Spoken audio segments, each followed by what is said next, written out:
Be a show hono to was nebra na yintu ase emfama ho enu nti nunu papa for 470067 and I said 0248672271 kwadwo reko Royal Enterprise no apomede mapa ifie Joy Industries nso akofa zaba Vical 20 oboy ye papa oye immune booster afi bacteria na afi fungal infections ni inaro no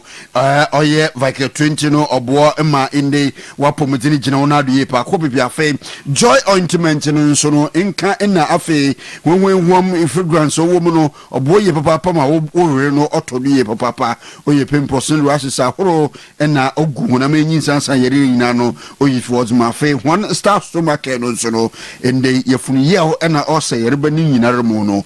osemo ye papa Bora pharmacy no heba shop biare won sabaka Joy Industries ndure bi na wonsu koto bi to phone 0244867321 Bosheba electrical gadgets home appliances ni na no maritron konkro je kedi djuma wo fie afi nso no bojo fo elubotu akwata ni na no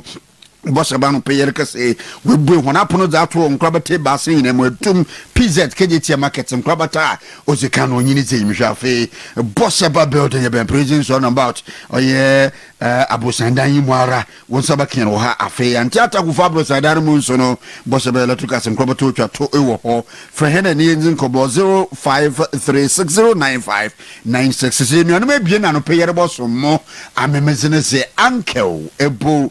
Baini ena Krobia asante na yenhyensem no ase emamwen onse empempi ya na eba ahensem ahensie ene de tete sano a ejina emusuaku awudo bi eso obitimi kase we de aduru nsuo na afa akofa manso ede aba na ne titru mapani John Dramani Mahama ede atudwa se so do ni chim ewo atifi atoye mantemu a ese Upper West titru no